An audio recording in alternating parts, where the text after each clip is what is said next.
Thanks, John. I'm Roger Kathol. I'm an internist and a psychiatrist. I've been a member of the Academy for probably 30 or 35 years, something of that nature, and joined back in the 1980s and have been pretty actively involved until recently when I've become a senior member of the organization.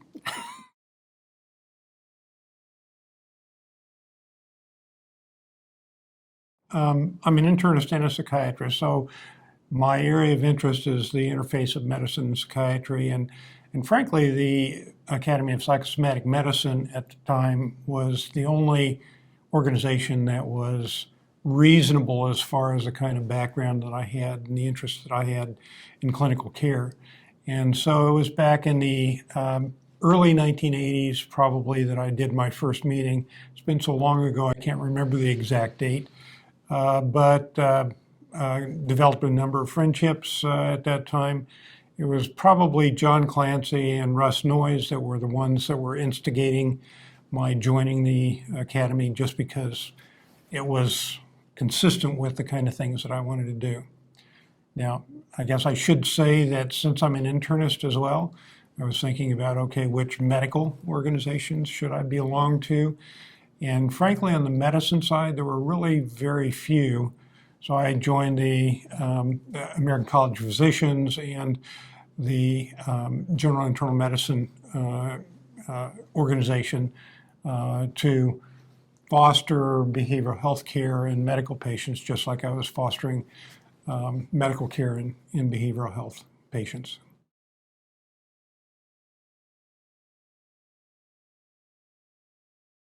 Okay, Association of Medicine and Psychiatry, AMP, yeah, and we started that actually sometime in the early 90s, and it was frankly at one of the meetings of the Academy that four of us got together, Vic Stiebel, Donna Greenberg, and I'm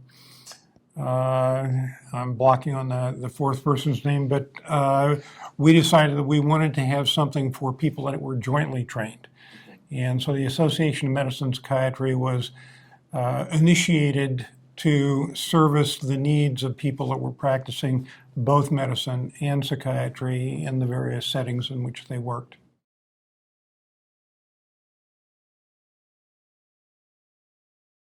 It really has to do with the patients that I care about. And the patients that I care about are those that have medical and behavioral health problems. And actually asked my wife if I could do 2 residencies, medicine and psychiatry, because it's an extra 3 to 4 years to do that. Once she gave me permission, then I proceeded to do 2 residencies, sort of interdigitating them. The joint residencies were not available at the time, so I bounced from medicine to psychiatry and back to medicine, back to psychiatry until I completed training requirements for both, and then found a location in which I could practice both. The reason for my interest in the Academy is because it was the organization in which the psychiatrists that really wanted to do good clinical work for patients that were seen in the medical setting were largely located. And so I gravitated to working with them, certainly developed a lot of close friendships with people that were members of the Academy. But the interest really was to sort of foster improved care for people that have comorbid illness.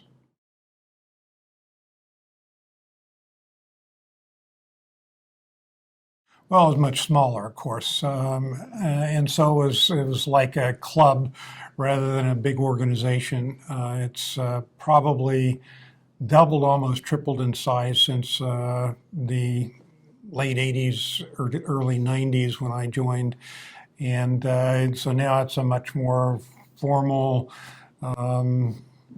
organized location. We had fun times with the people that were a part of the organization in the early days. We still do have fun times, but the interest, I think, is a little bit more sophisticated than it was back when we were starting out.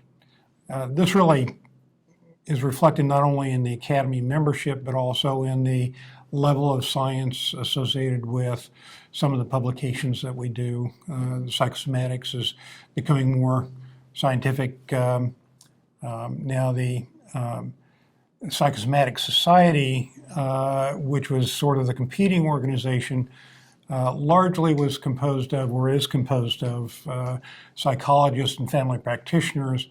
I've gone to several of their meetings.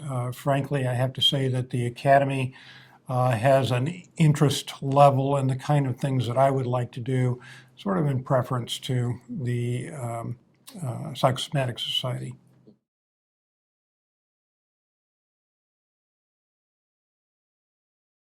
Well, it was, it's a little bit surprising that I was asked to be president. I'm a member. I certainly contributed a fair amount of time to initiatives within the Academy, but then was asked to be a leader and to help foster programs and et cetera through the Academy. John Hayes, I think, was one of the people that was involved in the Academy and was a president prior to when I became president. Of course, Russ Noyes had been president before me as well. And so with my background both in medicine and psychiatry, it was, I guess, a natural thing to ask me to support and sort of guide for a period of time the direction of the Academy, and I enjoyed it. Had great times with the members, and we pushed various programs through during those periods. I was, I think, in the either late 80s or early 90s. I can't exactly remember when my presidency was, but it was a while ago.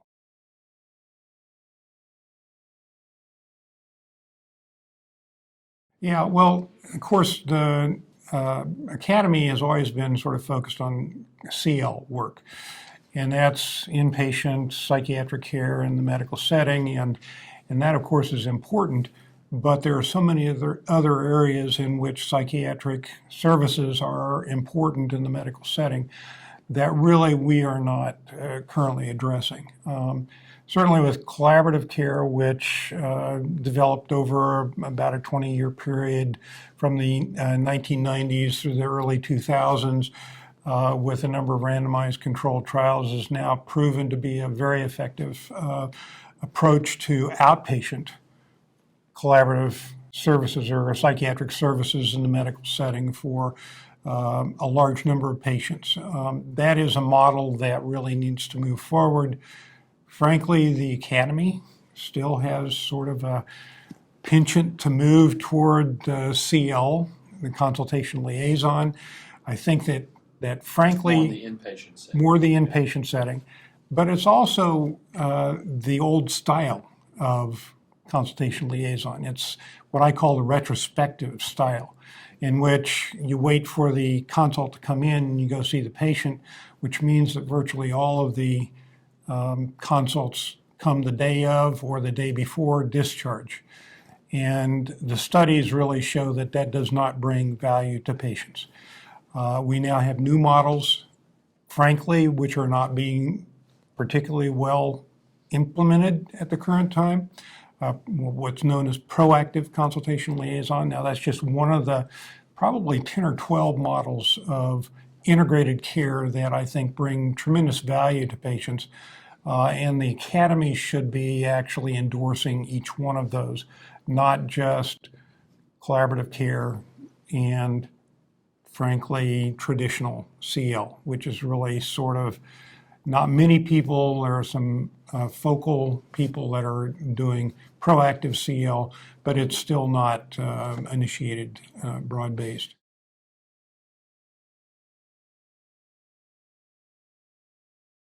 Yeah, well, it's frankly difficult for psychiatrists to work in the CL area, or for that matter, in the collaborative care area, or in some of the several other areas, psychiatrists in medical emergency rooms, not in standalone psychiatric emergency rooms and things of that nature, because they don't get paid by the medical payers. And I guess I should point out that unless we change and become a part of the House of Medicine, i.e. psychiatrists are really the only discipline within medicine that is paid by a separate payer. Every other discipline in medicine, including things like genetics and things that are not typically clinical in orientation, pathology and et cetera, are all paid through the medical dollar. Psychiatry is paid through the behavioral health dollar. As long as that occurs, it's very difficult to implement value-based programs in any medical setting because they don't get paid at a living wage. And that's certainly true of collaborative care. It's true of consultation-liaison. It's about 3 cents on the dollar that consultation liaisons try to work on. And the departments that they belong to are reluctant to put more than the basic training requirements together to support CL psychiatry because they don't want to have to pay the extra buck. And so we really need to seriously think about moving psychiatry into the House of Medicine as a unit, not just CL psychiatry, all of psychiatry, so that psychiatrists can be available to do collaborative care, to do psychiatric practice in medical emergency rooms. And it's about 60% of patients that show up in the medical emergency room with medical problems that have comorbid behavioral health issues that are contributing substantially to poor outcomes, frankly. And so we really need to take this on as one of the mantras within the House of Psychiatry moving forward.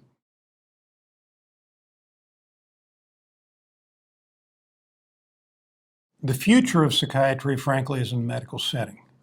Now, there will continue to be psychiatrists that devote their time to serious and persistently mentally ill in the psychiatric setting. But the future of psychiatry, and frankly, 70% of today's behavioral health patients, psychiatric patients, are seen only in the medical setting.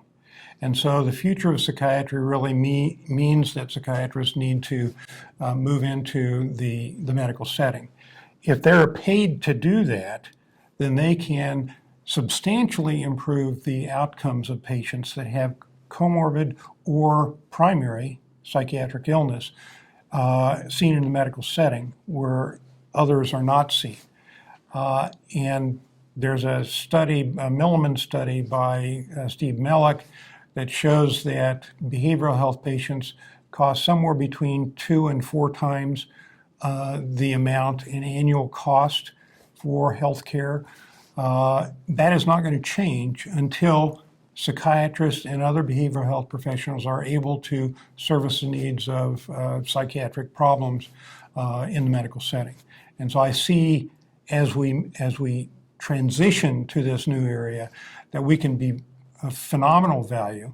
The other sort of side thing is that we're going to get paid better because the behavioral health payers pay us so poorly that just getting standard medical rates for the services that we deliver will mean that we will be making much better, but we'll be saving money, so we'll actually have a net decrease in the total cost of care by providing good psychiatric care in the medical setting.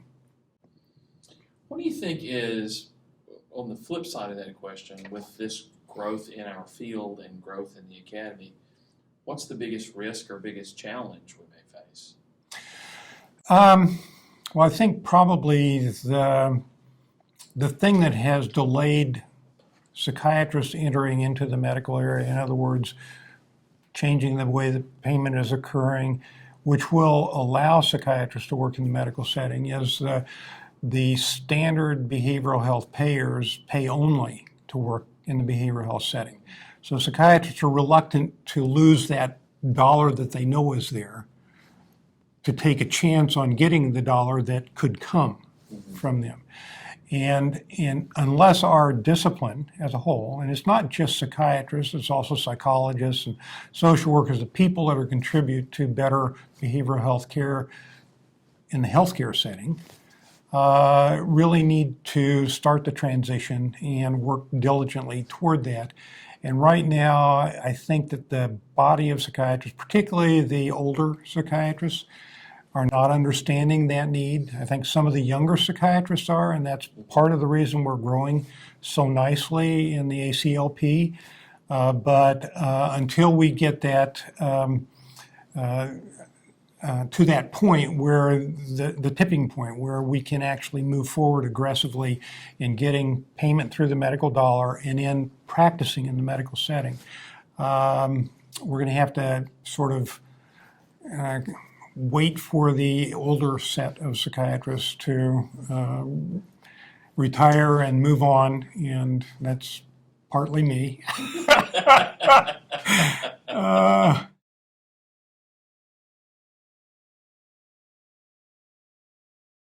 Yeah, so it's difficult to move toward value if you're paid by somebody that is paying you to not work where you would bring the greatest value. And value is the bang you get for your buck. I mean, how much improvement in healthcare do you get for the services that you deliver? And we really need to move toward that value proposition. On the other hand, we're stymied by that by the behavioral health payers. And frankly, they just have to accept the fact that they have to roll into the medical insurance dollar, and psychiatrists be paid through just healthcare dollars, not medical dollars. Once we get to that point, then I think that psychiatrists are really wide open. And frankly, psychologists and social workers and counselors and et cetera, because behavioral health actually contributes a phenomenal amount. It's like $406 billion annually, according to the Milliman report, that we are throwing away by not delivering behavioral health services, that is, psychiatric consultation-liaison services in the medical setting, in a variety of medical settings, not just the inpatient medical setting.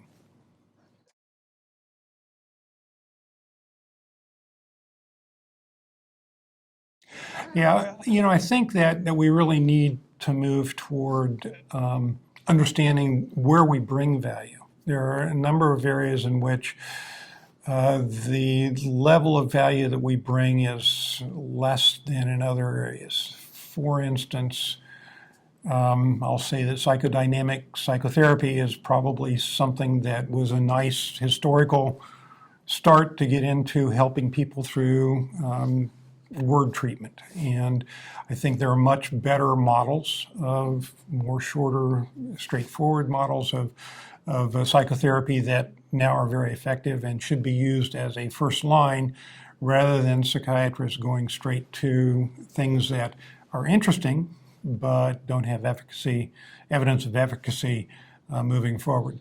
The same is true with a variety of, there are a lot of people that are against medications. Medications are not for everybody, certainly. On the other hand, medication should be used preferentially when it is clear that would bring the greatest value over the shortest period of time, given the fact that there are side effects that you have to take care of and things of that nature. But overall, we really need to move toward evidence-based approaches as first-line approaches, as has been done in the rest of medicine.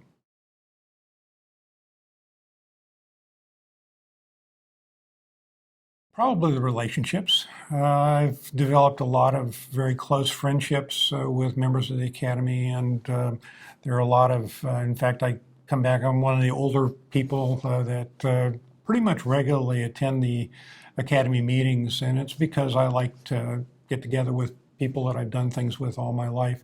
It's also fun to see the youngsters developing and actually doing some things that would have been nice for us to be able to do had we been at a part of that early generation phase.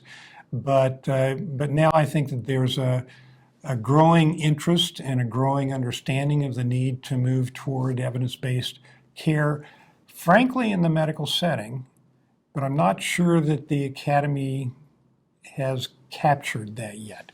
I think that it's still sort of seeing itself as working in the behavioral health setting, it's standalone, and as long as we see it in that way, we're going to have limited value to the system as a whole.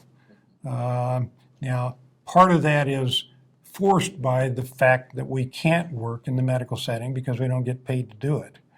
But once we get paid to do it, then the youngsters have to then start developing programs that are going to work effectively in the medical setting, along with the primary and specialty care colleagues that we have in medical practice.